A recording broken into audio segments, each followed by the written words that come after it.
I arrive in the Ifugao region in the rain. The weather's changeable in the centre of Luzon, the main island in the Philippines. Typhoons, flooding and volcanic eruptions happen there every year. The rain refreshes the eyes. It makes things look different. Mountain sculptors, the Ifugao people shaped the landscape 2,000 years ago to cultivate rice and blend it in with the clouds.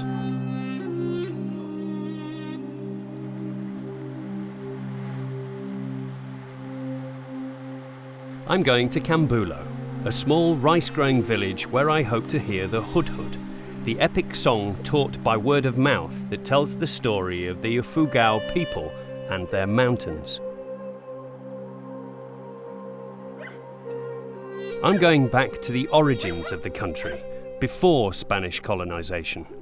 But maybe it's simply the desire to see traditional and exotic things.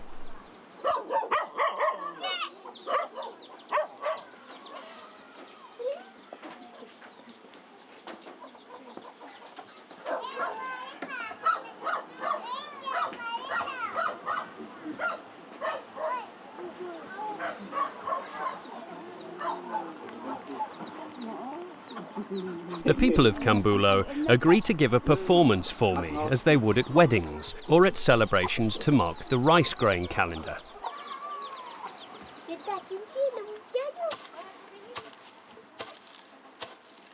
The show will combine the hudhud, some traditional dancing and a little rice wine.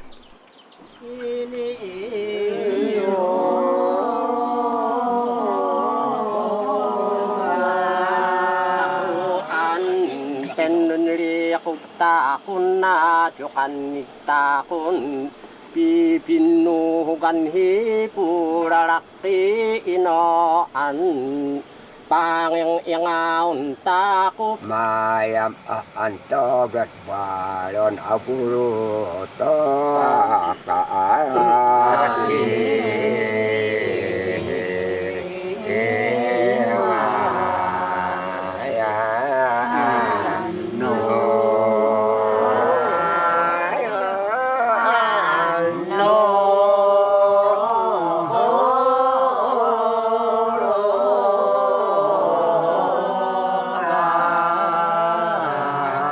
The story, it's about the love story between a man and a woman. And although there's love or there's no love, there's always some dispute between, but fate and destiny will bring them together. It becomes longer because the usage of words don't go straight, but it goes around the bush before they target the main meaning of what they mean to say. And that is the hudhud. It is not a direct speech, it's a poem.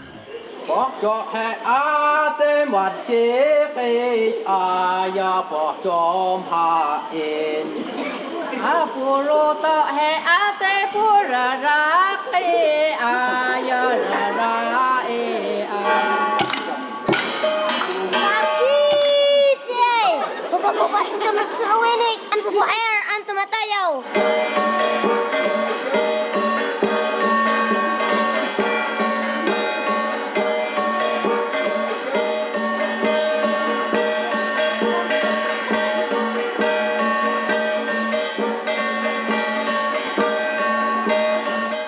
Exoticism isn't the whole story. In exchange for the performance, I was asked to contribute to the Children's Transport Fund, which had run out of money. The traveller sometimes has to do his bit too. I wonder why, in the context of the economic boom in nearly all of Asia, Cambulo can't pay for their children's bus. Why do the Philippines remain in poverty? Is it even possible to discover a country? Only the journey can answer that. From the Ifugao Mountains, I'm going to cross Luzon to the southeast of the island. I'll take a boat across to the island of Masbate, and a ferry from there to the island of Cebu. Then I'll fly to the island of Palawan, which is known as the last paradise.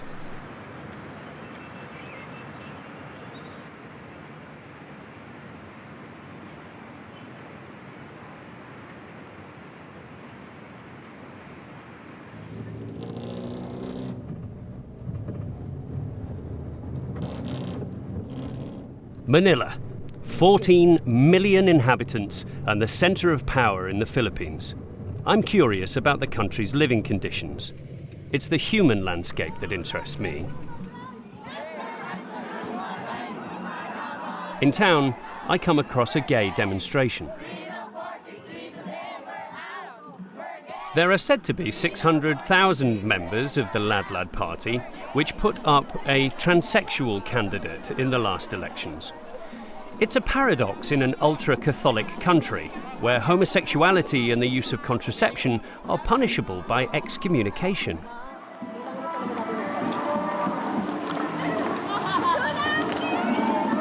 Jesus can change you. Maraming mga tao, I know many persons who've been homosexual. They can be saved, they can be changed by the blood of Jesus Christ.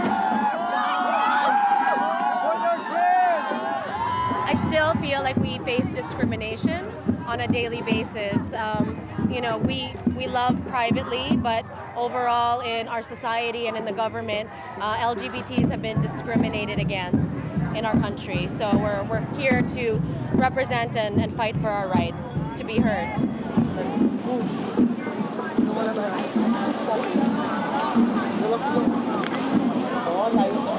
Kayong dapat na parusang darating.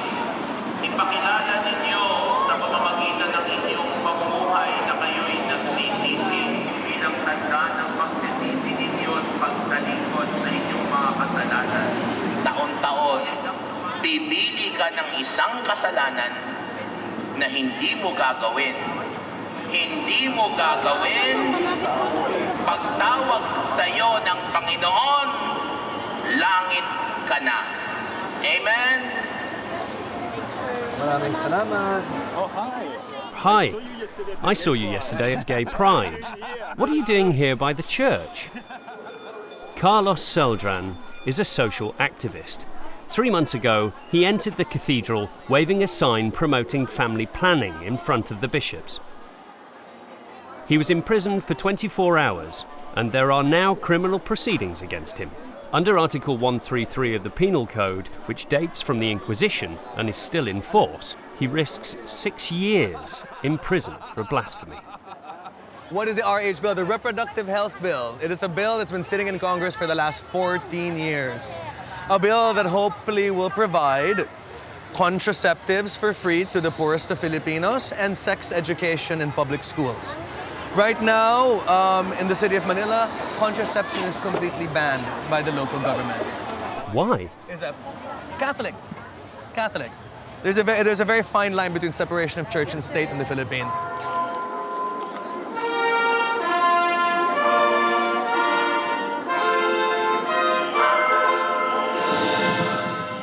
"90,000 women every year are said to suffer from complications following illegal abortions. Even the Republic's president, who is in favour of family planning, is threatened with excommunication.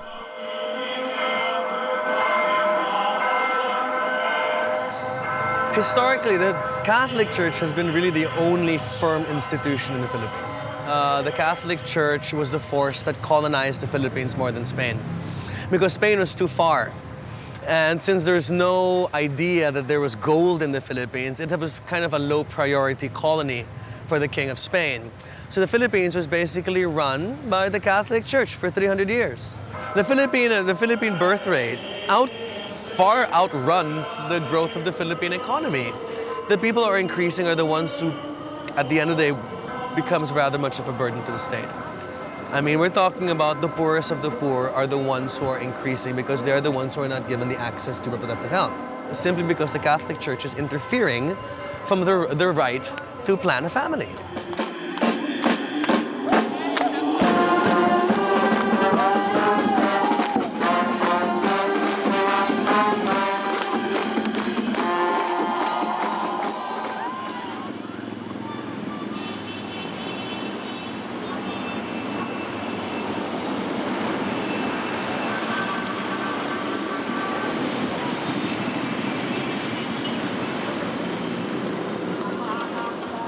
Manila has long been known for its shanty towns. The situation is getting worse rather than better, and I want to find out more. Carlos advised me to go to the Fabella Hospital, which is one of the largest maternity units in the city. As it's free, this maternity unit receives all the poor people.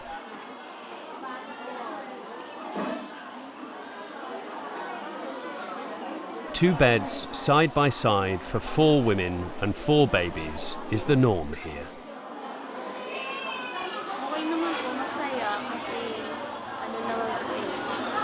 I'm happy because, well, the baby's father wanted me to be pregnant. He wanted a child. I've given him this baby. I'm happy even though I nearly died giving birth.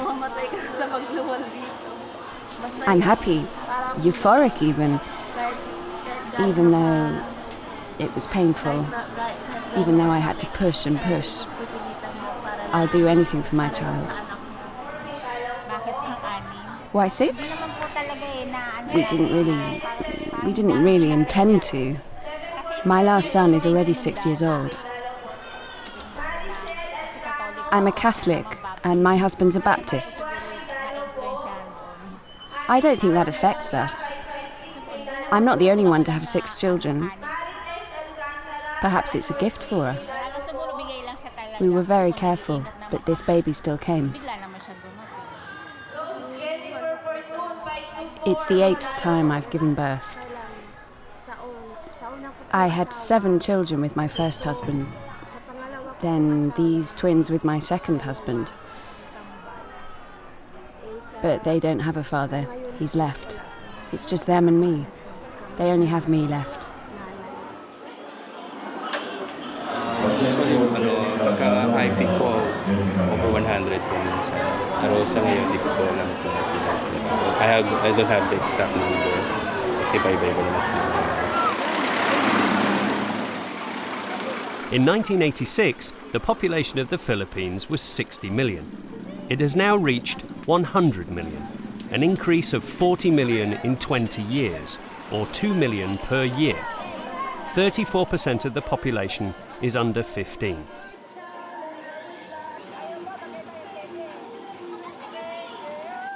Overpopulated Manila has no more space. Behind Makati, the city's prestigious business area, families live in the cemeteries. So from the maternity unit, I continue my journey in the cemetery. Everyone living here is homeless. They have nowhere else to go. We used to live in the South Cemetery. She was in the South Cemetery with me. We were thrown out because living there wasn't allowed. Even the children and old people were thrown out. They live in the little chapel the other side. She's my best friend.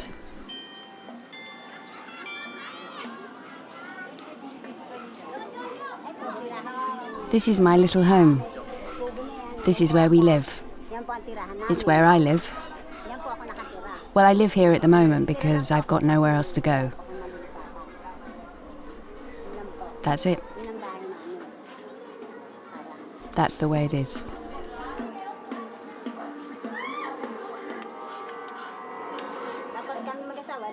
My husband and I sleep over there, and the children sleep here. I have a hearth over there for cooking. We use wood for the fire. That's how we survive. We do casual work and come home in the evening at 6:30. I have 8 children. 4 are already married and I have 3 still living with me. I'm Mirasol. I'm 18 years old. When I was pregnant here, I was a bit scared because of the ghosts. It was scary.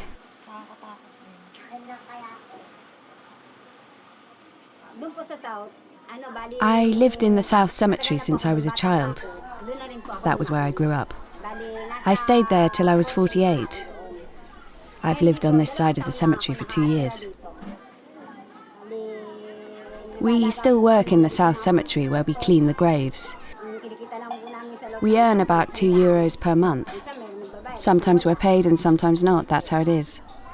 My husband doesn't work, except when we're asked to look after a grave.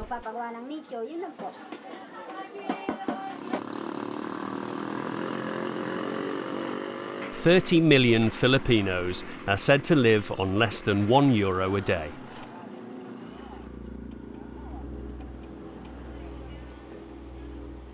I tear myself away from Manila.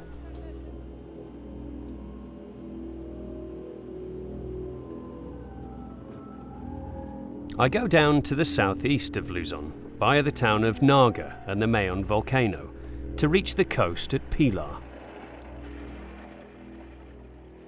Flying is only for people who can afford it. Most Filipinos take jeepneys or buses, and if there aren't any, they improvise. I'm taking the skate, a system created by the people for the people and completely self-managed. It's a collectivist transport system that works. The principle is simple. The most heavily laden skate has priority.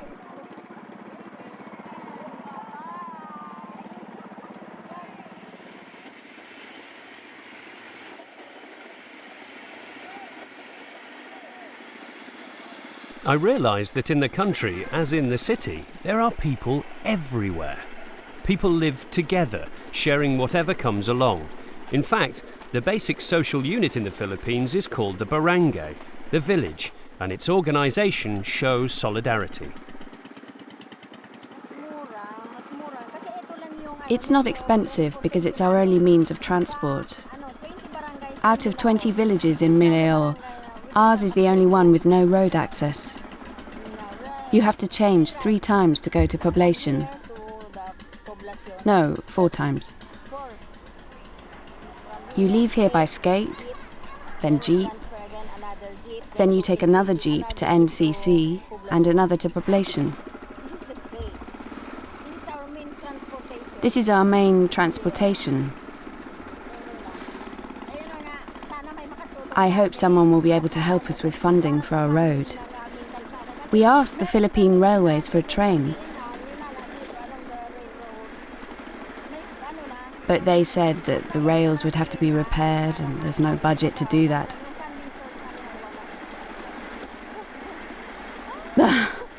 I wasn't expecting to be filmed.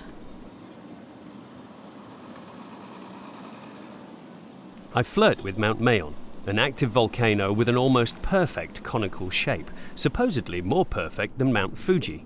But volcanoes are as fickle about revealing themselves as they are startling in their eruptions. This one remains partially draped in clouds.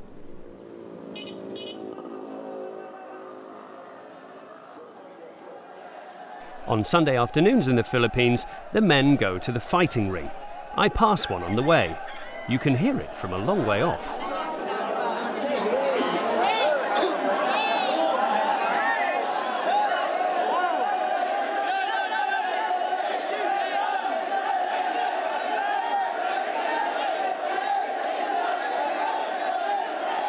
The gladiators are feathered and armed with fearsome, razor-sharp blades.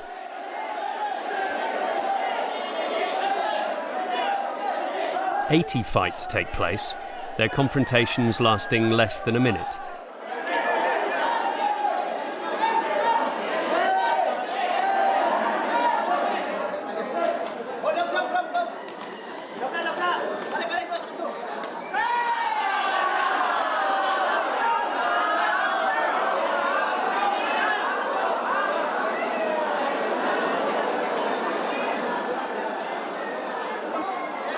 The victor wins the right to fight in the ring once more, at higher odds.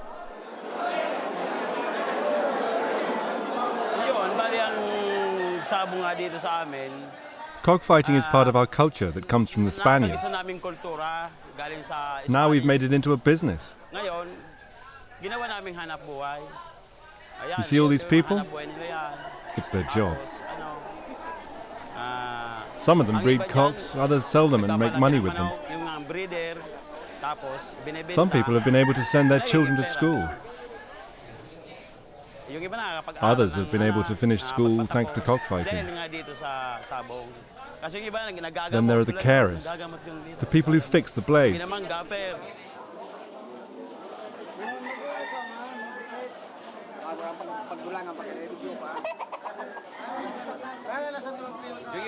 They're the bet takers.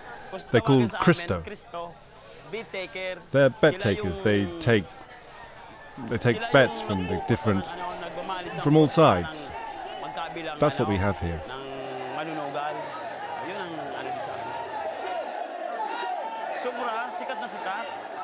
It's very popular because it's legal. This kind of gambling is allowed here. And I think it's the very best form of gambling.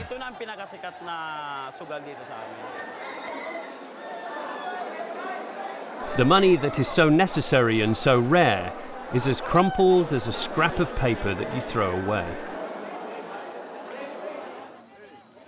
I finally reach a coast of the Philippines, a land of 7,000 islands. The country's difficulties have made a large section of the population emigrate. Maids, nurses, sailors. 10 million Filipinos work abroad in order to send money home. It ranks third in the world for the exportation of its people after China and India.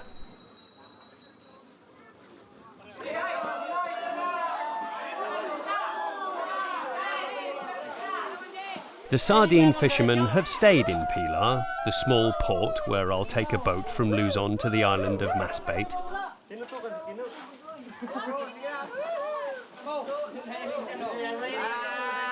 Happy to live in the here and now, that seems to be the Filipino motto.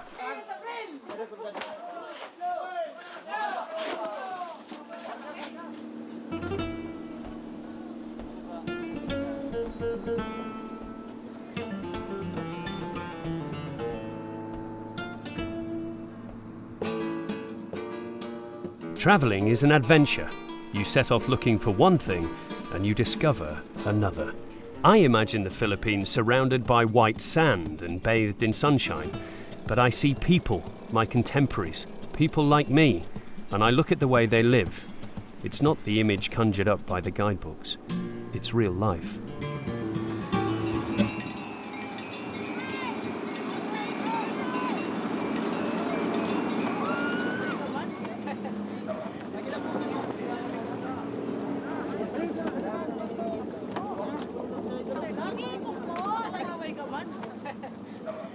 I land on the island of Masbate. I take the Ro-Ro, an inter-island transport system combining bus and ferry.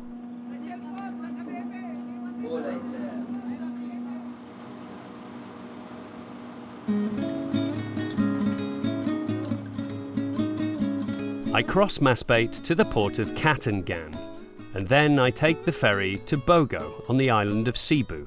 From Bogo, I go to Cebu City by road. Cebu is the second largest city after Manila. It was the first Spanish colony in the Philippines, which were named in honor of the Prince of Spain, the son of Charles V, the future Philip II. The thought of Christianization inspires me to go to Mass at 4 a.m, which the faithful attend every day in the 9 days leading up to Christmas.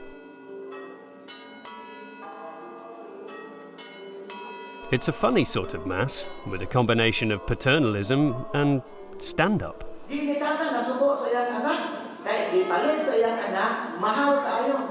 Mama, alang man sa akong Christmas party, karon nadawa, na ami exchange gifts, o mauni ang ako ang gusto. Kapagpanaw sa inyo, nakunatan na sa price, mahal ni anak.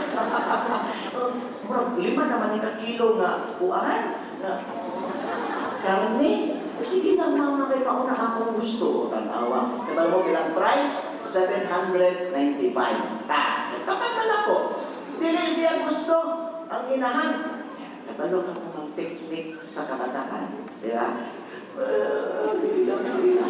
Di ba? Ang hila-hila, isuot na siya. Tanawa.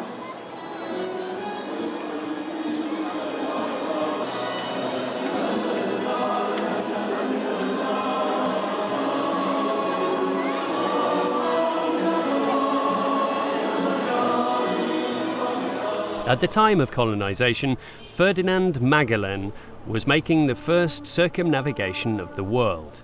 He landed in Cebu on the 5th of April 1521. 20 days later, he was killed in battle by Lapu-Lapu, a native ruler. Lapu-Lapu didn't even have a sword. He fought with sticks, a martial art called eskrima, which was declared as the national sport of the Philippines in 2010.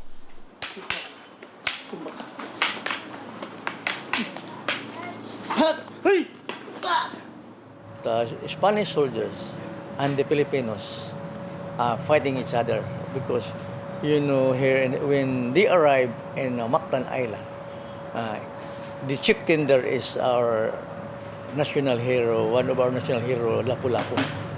And, Filipinos, jealous type, no? And when Magellan arrived at one of the beaches in Mactan, so Lapu-Lapu was there and did not allow Magellan to enter in the island, especially for the purpose of Magellan maybe to Christianizing the Filipinos or like that, because during that time maybe I don't know yet because I was not yet born during that time. That's what I have. So Magellan and Lapu-Lapu fight Magellan using only with wooden wood. Yeah, man. For example, he will use this one, so I will use this one. This is used. If he will hold my stick, then I will use this one for counter. If he strike me here, then he will box me. I have to use this one. But if I'm doing this one, I have to use this stick. I have to use this stick. Bang! Sweep it. For short, our style is for street fighting style, not for competition. Oh no!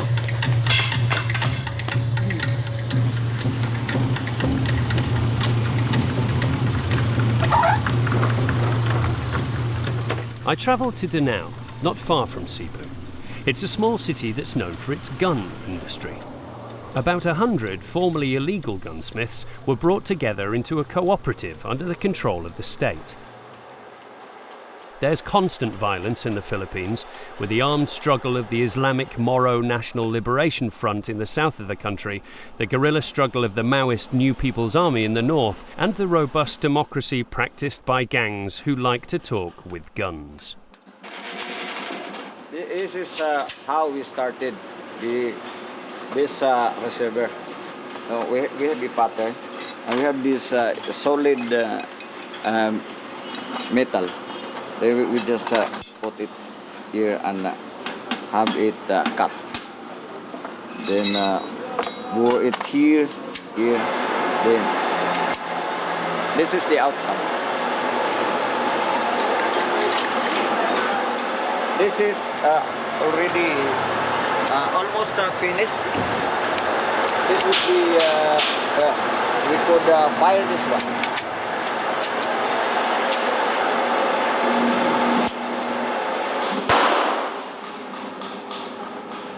I think popular siya ang baril dito. Guns are popular here in the Philippines. But they are mostly used in murders or hold-ups. Sa lahat ng crimes committed, it involves gun. And they are always And you find out in the newspapers that the guns used in these crimes are illegal. They're not licensed. Are illegal, not licensed one. But all the guns that come out of our cooperative are licensed. Being out there would be licensed.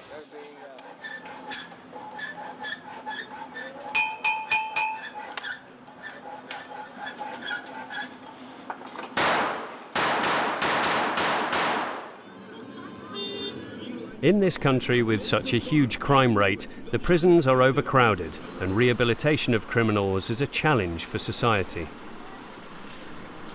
The Cebu Detention and Rehabilitation Centre has come up with an answer, a choreographed show with over 1,000 dancing inmates, and a public performance for visitors every last Saturday of the month.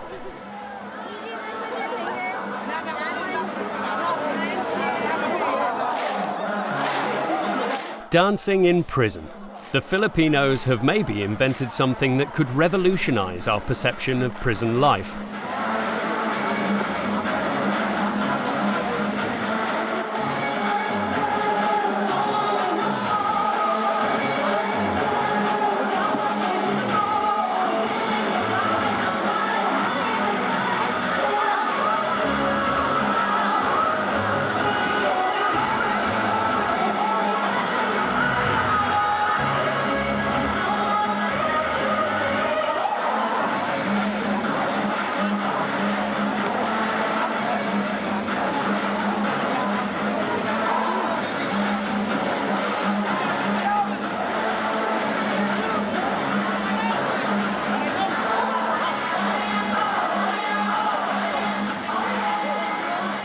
I'm extremely satisfied.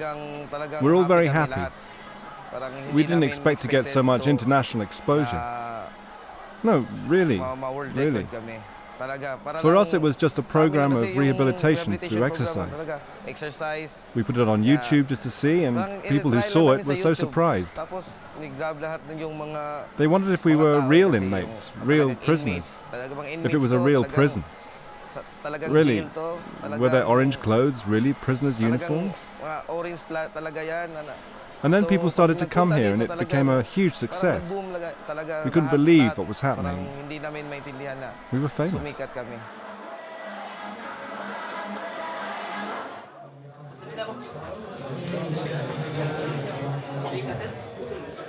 Their fame had financial consequences that gave rise to corruption. After being temporarily suspended for a big administrative cleanup, the rehabilitation program has restarted under new management.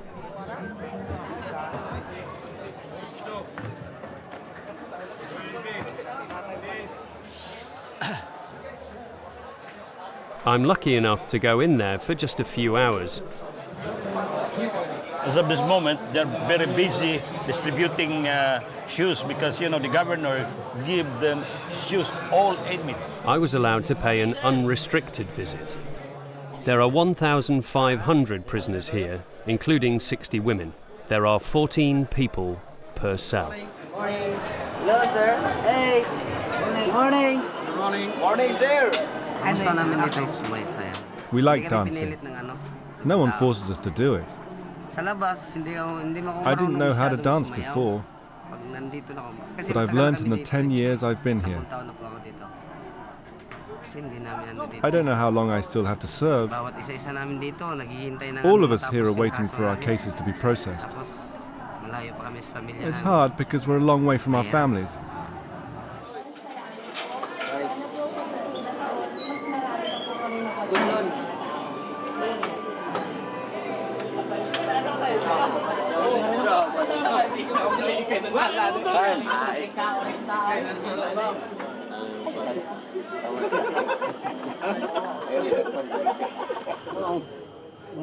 At the beginning it was hard because practically no one really wanted to dance.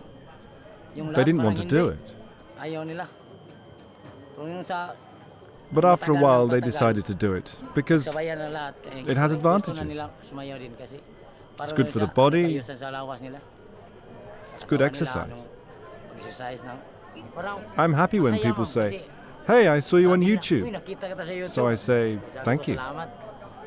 That's how I answer them. In my part, dance is just a cycle of my life here inside the prison cell. Just not getting bored, just not think about my case, not just to think about the situations of my family. I just really try to enjoy myself, the dance, because I know dance is just part of myself. Just to continue to being learned, to keep away from the family, not to mess them.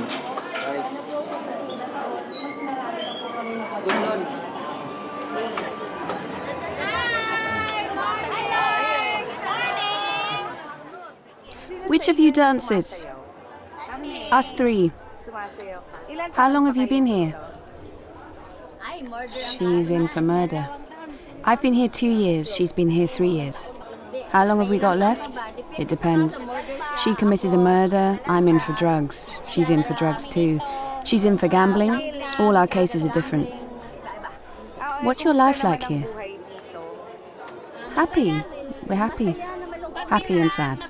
Sometimes happy, sometimes very lonely. One day, some inmates went out in handcuffs, and then there was a problem with the police truck, a flat tire. People who had seen them weren't afraid, and they said, "Ah, you're the dancing inmates. Can we have our picture taken with you?" People weren't afraid anymore. That's what we wanted to achieve. To make people realize that they're human beings too. Yes, they're human beings. They're in prison, but they're still human. We're proud of them. I'm proud to be their choreographer, and they're proud of being dancers.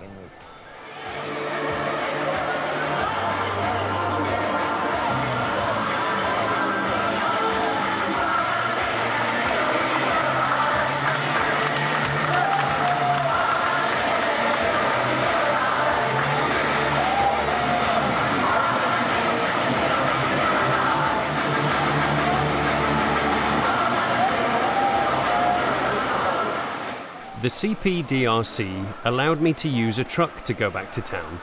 It was the first time I've been happy to travel in that kind of vehicle. Tomorrow I'm leaving for Palawan, which people call the last paradise, or the last frontier. From Cebu City, I'm going to the island of Palawan, which I'll cross from south to north, up to Flower Island, and I'll end my journey in the Calaman archipelago on the island of Coron.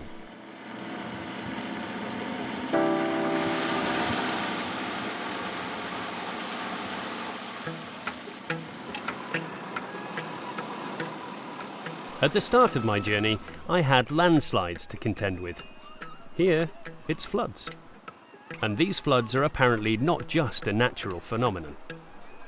Palawan is divided into nearly 400 concessions, which are being allotted to mining, gas, oil and marine companies, and companies producing oil palms.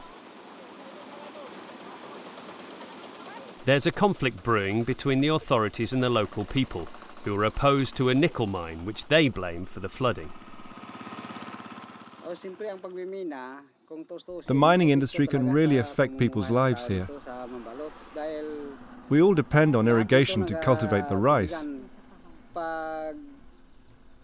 And the mountain and rice fields are affected by the mining works. The mine isn't yet open, but there has been a lot of drilling and you can see the flooding. It's not even raining very hard. So what will it be like when the mine is operational? Our irrigation system has already been damaged. The mining operations will have an impact on the rice fields and on the soil itself. The mountain over there is Macroasia's nickel concession. It's a concession of more than 5,000 hectares. Mount Guntung is our tribe's holy place. The ancient stories which form the basis of our Palawan tribe's culture took place over there.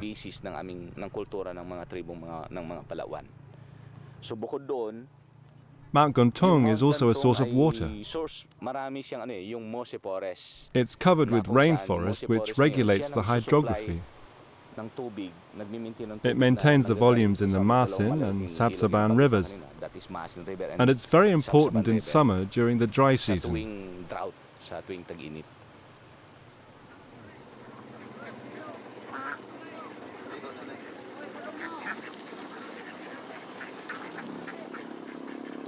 Last night, Tisoy received a death threat from someone in the mining company. He takes the threat seriously because a radio journalist with links to the anti-mining movement was recently murdered. He's invited me to a meeting this evening with residents who are against the mining project and who want to act to preserve their rights.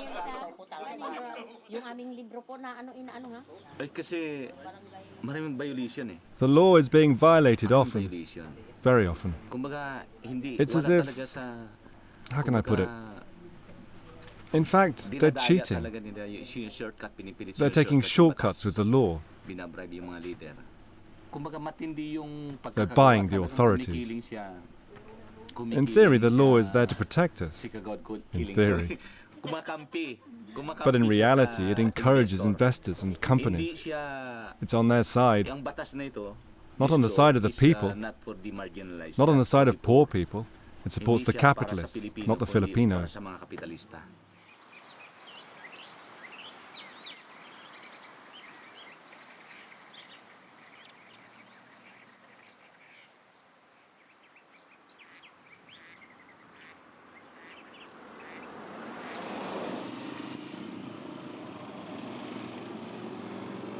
Back in the town, I'm driven round in a motorised tricycle.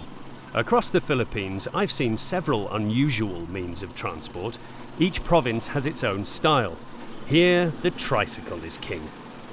They're made locally in small workshops, which produce 2 to 4 a month.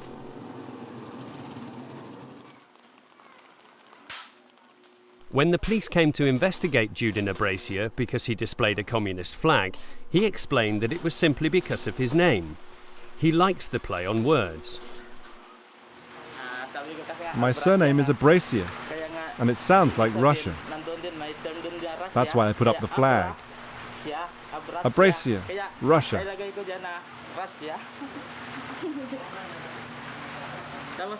And the JCA is for my children. My eldest son is called John Kennedy, and my daughter is called Anna. That makes JCA. That's why I put that up.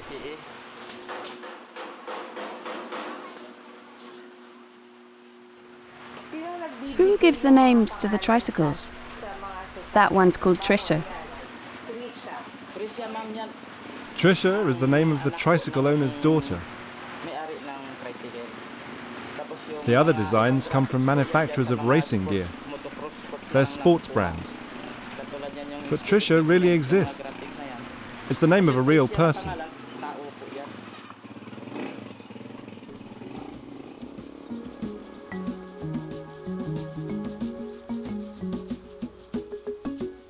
As I travel north towards the port of Taytay, I notice many signs saying beach for sale. Beaches and islands. There are 1,700 islands in Palawan, mostly deserted, without names, to be sold or just taken. Located at the crossing point of the routes of pirates and adventurers, Palawan is still influenced by a current that has flowed for centuries between Borneo and the South Philippines, which produced many mythical characters such as the English Raja, James Brooke, or the heroes of Joseph Conrad, like Lord Jim. But today's heroes aren't quite like those of yesterday. Jacques Branelec arrived 30 years ago from Tahiti, where he produced black pearls and is now associated with a powerful Filipino family. He reigns over his island kingdom, several islands scattered from the north to the south of Palawan, 6 pearl farms, 1,000 employees. It's the first site in the world devoted to the golden pearl, which is only found here. Are you okay? I'm sorry, In exchange for maritime concessions, the government, which lacks funds, delegated the functions of water bailiff to Jacques Branelec, which he himself has extended to social action. I get an unexpected welcome. I've arrived during a Christmas party organised for people from neighbouring islands.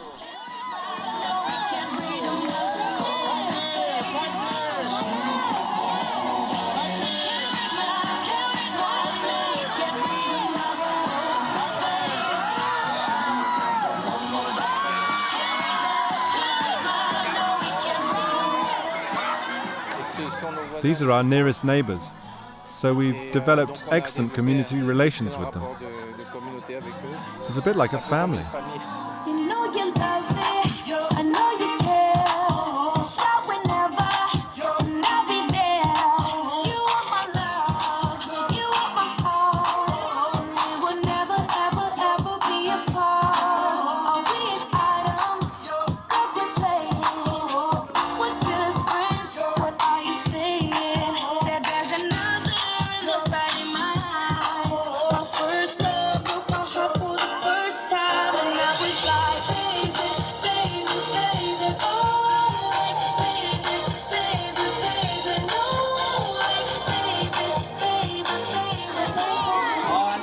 Happy Christmas!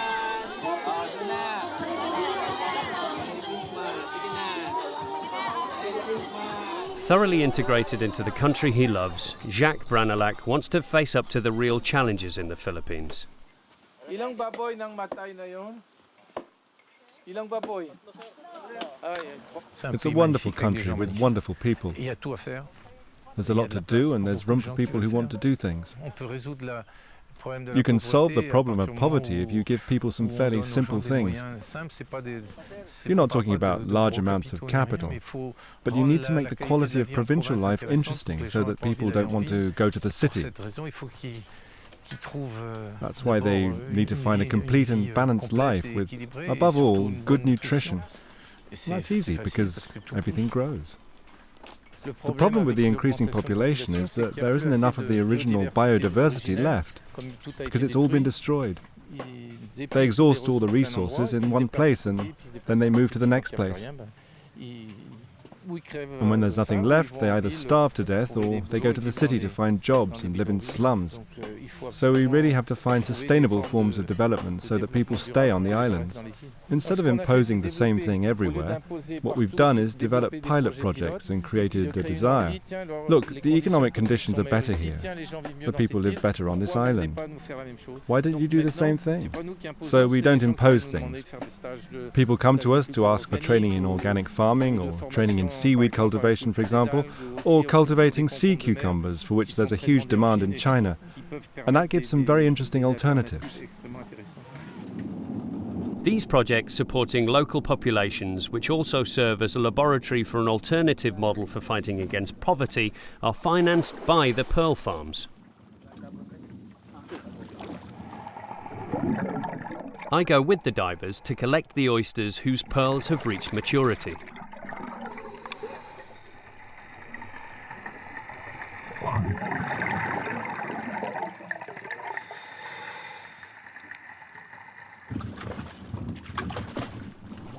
The sacks are attached at depths between 3 and 30 metres. They're turned regularly so that the pearls develop evenly.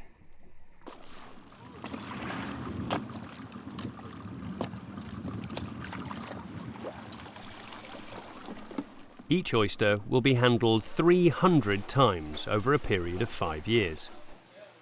Out of 700,000 pearls produced each year in the 6 farms, only 5 to 6% are top-quality golden pearls. The extraction is a moment of revelation.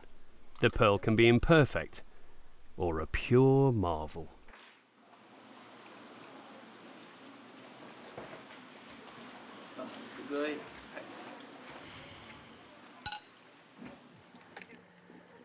The first is B. No, it's C. This is D, that's a reject. This is A.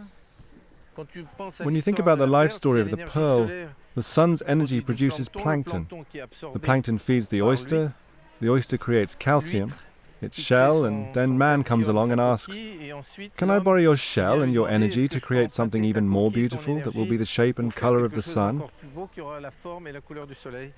And then after 20 years research, nature rewards us with a little piece of sun that's the color of gold. The difference is that you can't look directly at the sun, but the pearl, even in the dark, will always give you a little ray of sunshine.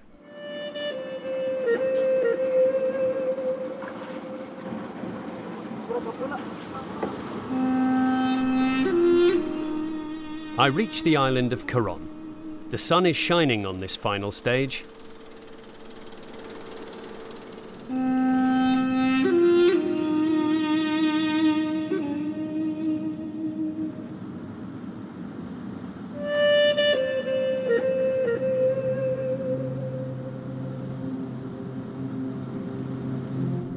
At the beginning of my journey, I wondered if it was possible to discover a country without being an explorer, a colonist or an investor, but just a friend from abroad with his own take on things. I've observed the human landscape all along my journey. I can still see the women in the Fabella maternity unit, the families in the cemetery in Makati, the church people, the dancing inmates, a society of hope. I've now come to one of the most beautiful places in the world, an inland lake still protected by those who live there. It's a landscape of water and rock that some call paradise, and I hear the echo of a voice murmuring, "There's a lot to do."